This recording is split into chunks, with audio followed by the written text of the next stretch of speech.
Hello guys, my name is Omar Ahmed and welcome to Late Night Streaming, Late Night Analysis.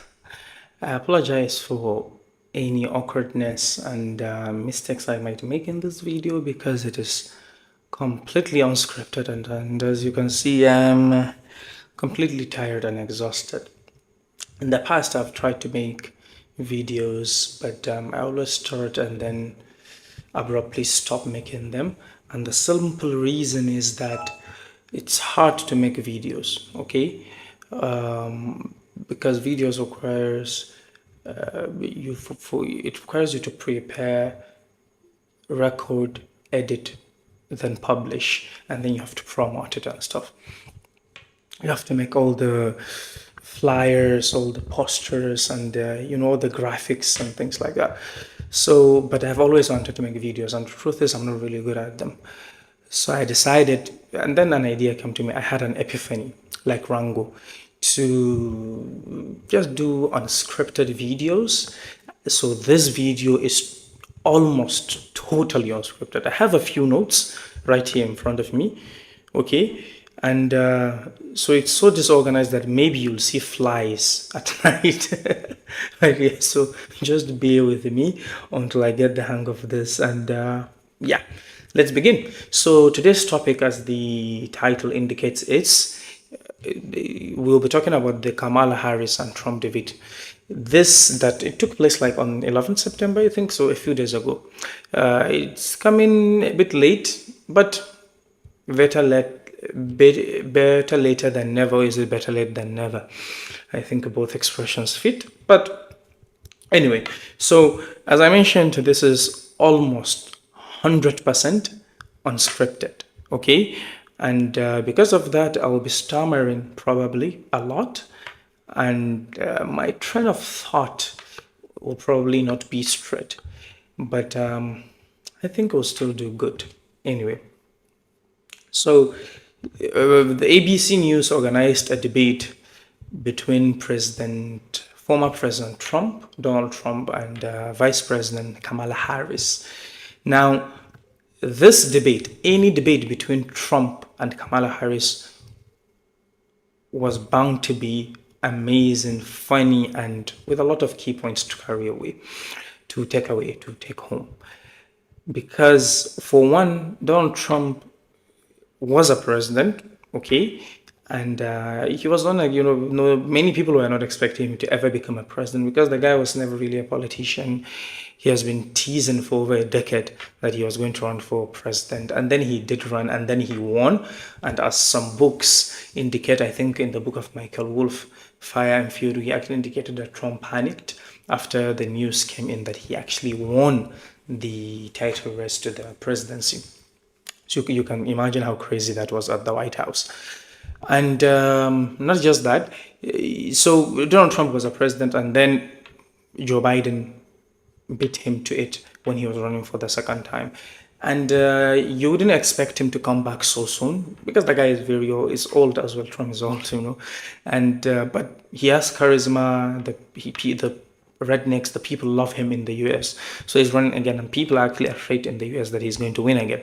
As if there's any difference between him, Biden, or Kamala Harris winning in terms of the policies that are really effective and quite useful.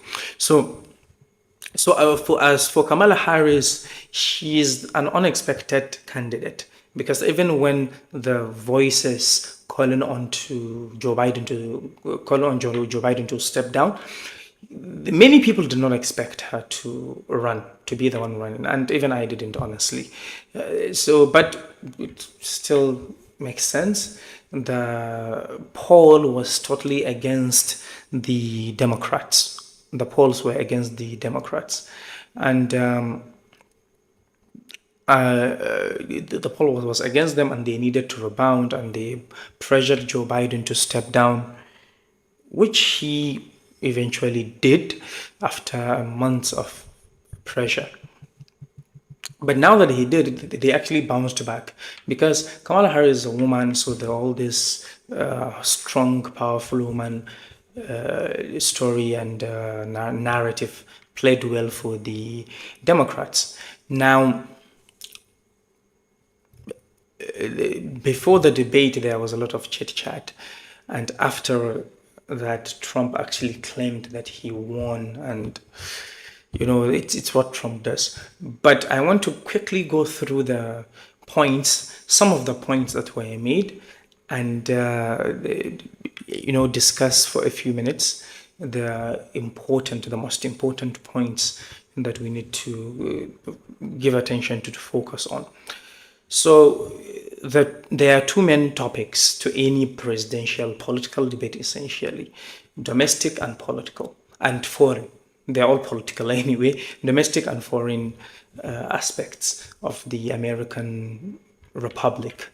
Of course, the domestic relates to economy, immigration, abortion, and they discussed the January 6th Capitol riot. These were the main talking points in the debate. And as for the foreign aspect, which is foreign relations, it was Russia's war in Ukraine and the Israel-Hamas war in Gaza and Palestine. And I think the two most important topics are actually the foreign affairs topics: Russia's war in Ukraine and the Israeli invasion of Gaza after the event of October 7th last year in 2023. So first, let me just mention some of the key points, some of the things they discussed in the debate. Not all of them, just a few, before I jump into sharing my humble view about their take on Russia and Israel. Trump won. You probably have heard about the Project 2025 initiative, which was initiated by the Heritage Foundation to institute a more conservative social vision.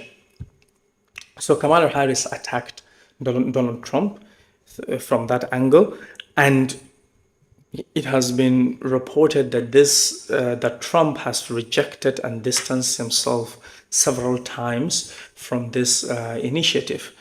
And Trump, so this Heritage Foundation is one of the largest conservative think tanks in the US. And in fact, when Trump was president, before Biden, the Heritage Foundation formed a part of the major policy makers, or rather people that suggest policies to US government during Trump's time. And they have been instrumental in many Republican, in the presidencies of many Republican presidencies, including former President Bush Jr. Yes, the guy that invaded Iraq, just in case you're wondering who that is. So Trump distanced himself from that, from the Project 2025. Now, it's hard for many people to believe Trump, including me, simply because the guy is a pathological liar, and he contradicts himself whenever he goes on TV. So it's not surprising that Kamala Harris and her team felt it was all right to attack him on something he has repeatedly distanced himself from. And honestly, there are a lot of indications to show that he had no right to distance himself from. But what's so bad about the Heritage Foundation? Now, it's so bad when you relate it to U.S. Social construct, in terms of the relationships between men and women. So one of the major things is that the Heritage Foundation wanted to completely ban things like abortion and stuff like that. See, there is this huge debate about abortion. Should it be allowed? Should it not be allowed? So there are a lot of states. There are several states in the U.S. that have actually banned abortion with a few exceptions. So it's a huge topic for them that a woman can abort whether a woman can abort a child whenever she wants or not. So, moving forward, and then Trump labeled, Kamala Harris, Vice President Harris, labeled Trump as a sells his tariffs because, okay, this is coming back to me now. Trump is big on his tariffs, especially on China. He talks a lot about increasing the tariff on China, how China is killing us, meaning killing the US, and something had to be done about it. Now, when it comes to foreign relations, we need to understand that even in the US, a president cannot do anything related to foreign countries that is not approved by the deep state. And the deep state are just simply the people behind the scenes controlling what's really happening. So internally, they probably will allow him to do some things.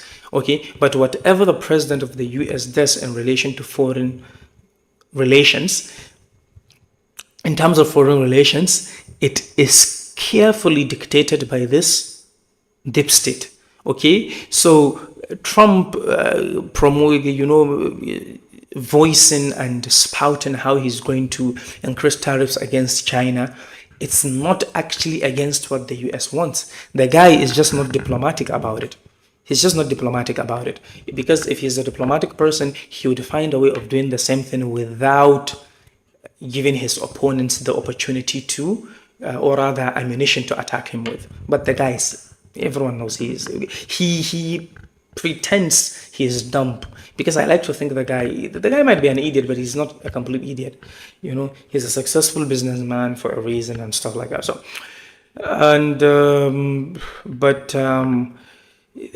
the reason I'm actually the reason I actually brought this up about the taxes that Trump wants to increase against other countries, especially China, it's because Trump correctly noted that most of the tariffs that he that were imposed by his administration have been kept by the Biden administration.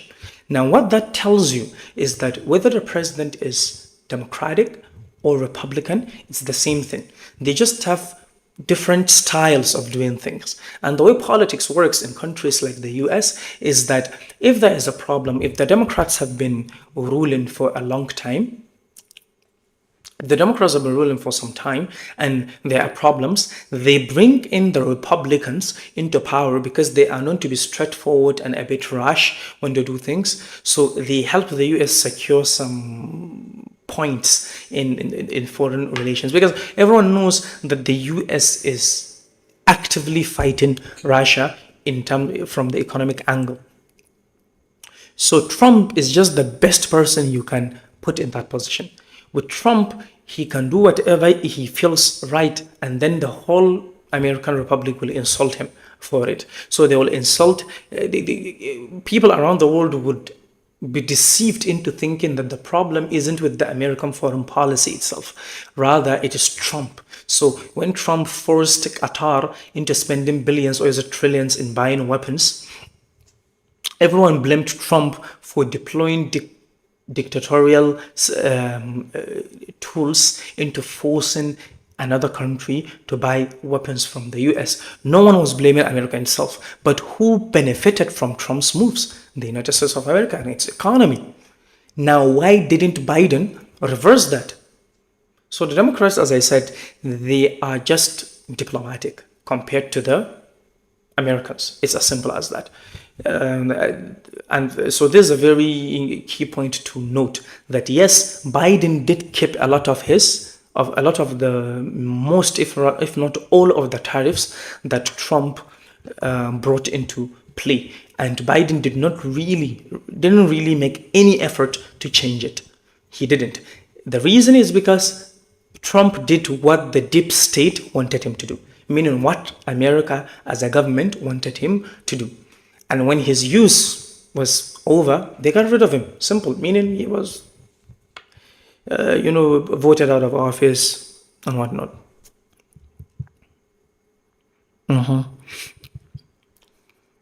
Roe versus Wade.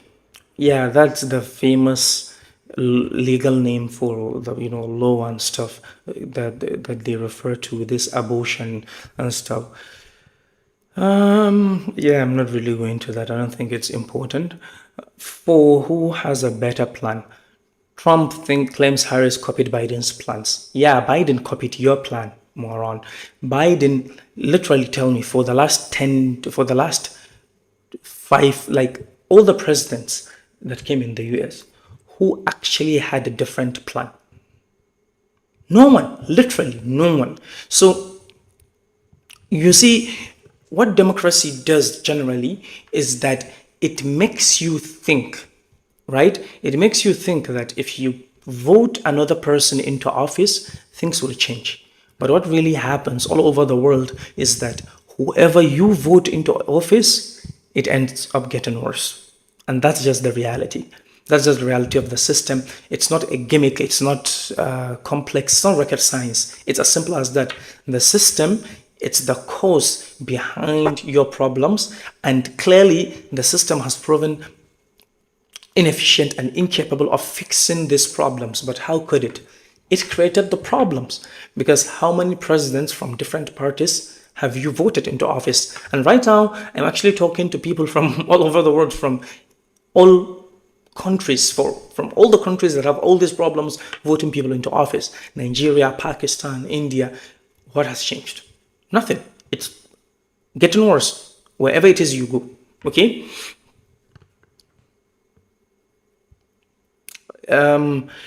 It wouldn't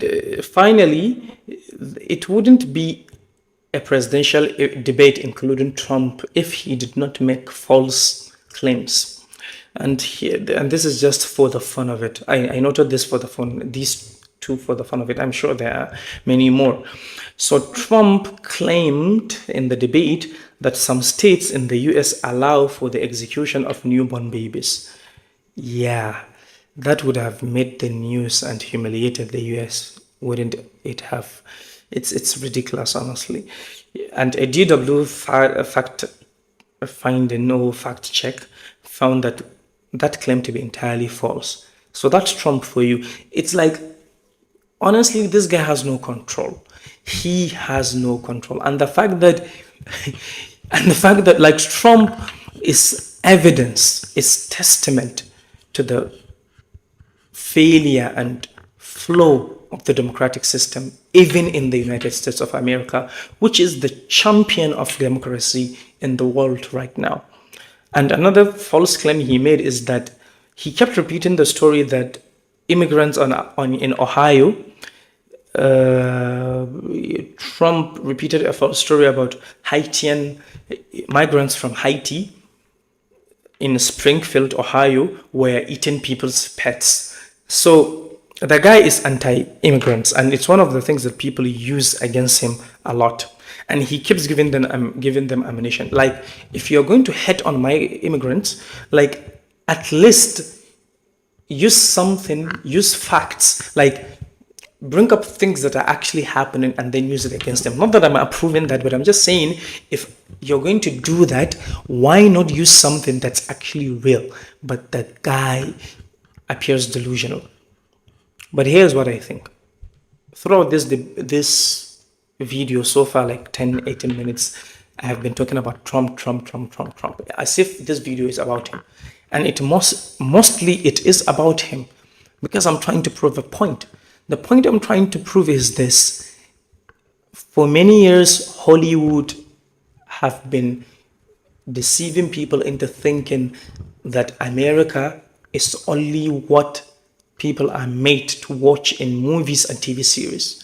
Their movies and cartoons have only taught us and others about an America that's perfect, where their democracy, though, has flaws, but yet much better than any other, than most countries. Now, it's true, American democracy is much better than many other countries in the world, and which is why they have people like Trump. So the problem isn't the absence of democracy, it's the presence of democracy itself. People like Trump are prevalent all over the United States. It's just that it is now that people's attention have it's now that people, most or rather a lot of people, many people even in the United States, I would say, are aware of this kind of stuff, but especially outside the United States itself. It's now that people have become aware of these things, because Trump is just the true manifestation of real America. He's the true manifestation of real America. Like I thank God for Trump, because without this guy, many people would never believe or agree that Americans could be that way. Because as I mentioned, it's just totally different from what we're being shown in the on social media and Hollywood. So this presidential election, I think it's held in November. It's going to be very interesting. That's the truth of it. It's going to be very interesting. And whoever becomes the president, I guarantee and assure you, would not do anything different. Which brings me to the most important part of the debate.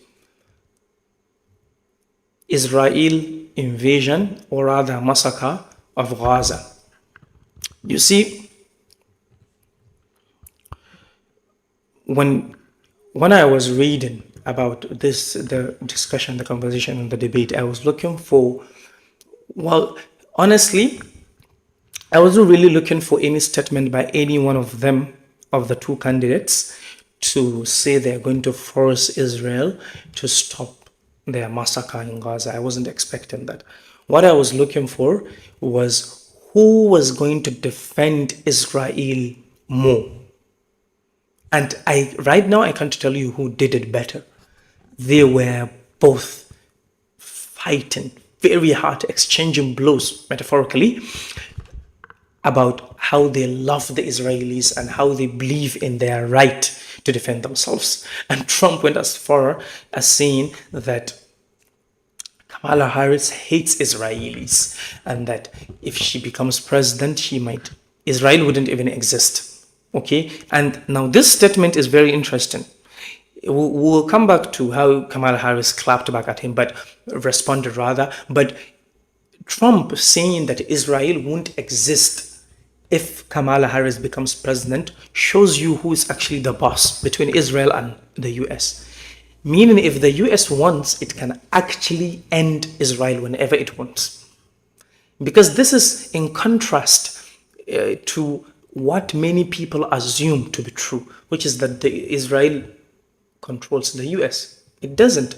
And recently, another evidence emerged, or rather took place, where Netanyahu traveled to the United States and spoke to Congress, struggling very hard to convince them that supporting continual support for Israel is very important. You see, that's because the US is literally the one fighting the war in Gaza. Essentially, the demolition and destruction of Gaza, there are proxy wars. This is a proxy massacre that's happening. And the only reason it's happening is because the US controls all the Muslim leaders, all the Muslim countries, their powers. It controls them. As you can see, Joe Biden traveled to several Muslim countries, including Lebanon and Egypt, just to reassure himself and the Israelis that the Muslims won't interfere in helping Gaza. So this is a very keen evidence that the US controls Israel and not the other way around. In fact, if Israel isn't useful anymore to the US, they would get rid of it. Because the only reason Israel was established is to institute discord, is to create discord between the Muslim countries, to maintain their division. And this lack of unity between Muslims is clearly the negative aspect of it, because there is no positive aspect anyway. So its real effect has been manifesting for many years.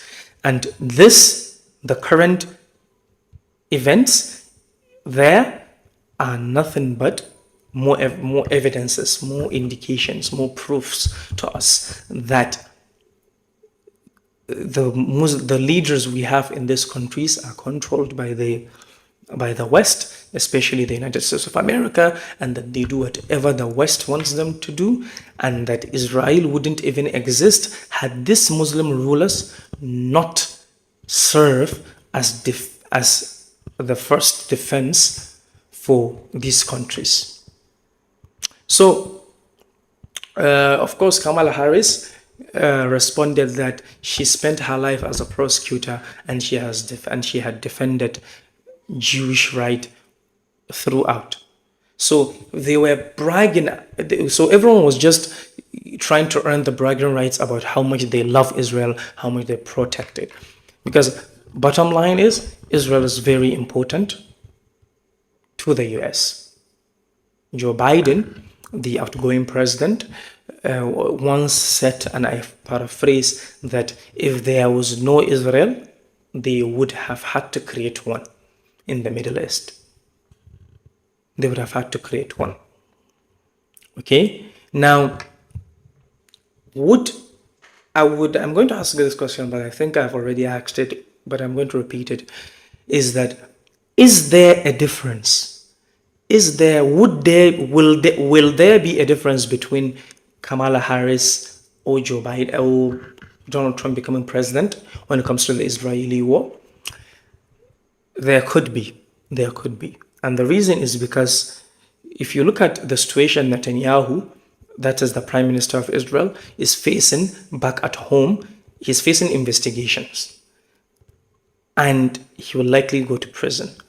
And clear analysis has shown that this man is prolonging the war, the massacre, just so in order to buy time until maybe after the presidential election in the US, just so that, like, this guy is hoping Donald Trump wins. And when Trump does win, he has a good relationship with him. So what's happening is this: the US is behind Netanyahu being investigated in Israel. It's likely behind this investigation. And if Netanyahu is assured that he won't be going to prison, he might end the war. So it came at a very perfect time for him. There are reports that the Israeli intelligence was even aware of the attacks, but Netanyahu told them to stand down because this guy wanted to use it as a casus belli, as a reason, as a cause to invade Gaza. And when you start a war, you can call for a state of emergency. So the Biden administration, while supporting Israel with weapons and political maneuvers, has also been pressuring Netanyahu to stop the war. Because on the one hand, the US needs Israel. Okay, it needs the existence of Israel.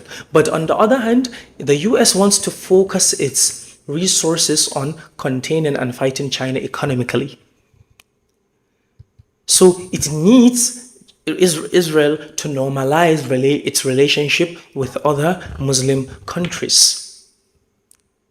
Hence, we have normalized with countries like Sudan and I think Morocco and several others. And the next line, which is very major, which is huge, is Saudi Arabia.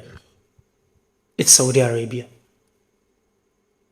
This shows you that the US wants the war to end so that Israel will be regarded as normal. Because if they continue killing people, the Muslims will be angered and they might take steps that wouldn't be appreciated, like that wouldn't be favorable to all the regimes, in fact, to all the regimes in the Middle East. So this is sounds a bit complex, but it's quite simple. There are many dimensions to the issue. From one angle, as I mentioned, and I'm going to repeat myself, from one angle, the US will have to continue supplying weapons to Israel, and Israel knows this. Netanyahu knows this. He knows the US will defend him. Will defend the will continue supplying weapons to Israel because they don't have any other country to do the bad, to do the dirty work for them. So he continues, he prolongs the war for his own personal gain. And this also explains the assassination of the martyr Haniyeh in the capital of Iran, Tehran. Because by assassinating Haniyeh, who was pushing for a truce and a peace deal, it kind of, the Israelis were hoping this would prolong the war even further, and it has. So when it comes to politics, the point I'm trying to make here is that there are a lot of moving parts. It's not a straight arrow. There are a lot of moving parts, and a lot of things do happen. Okay, a lot of things do happen, and one has to observe them individually and see which are connected, which are connected to the other, which is connected to the other, and reach a likely probable conclusion from there. So thank you for watching this video.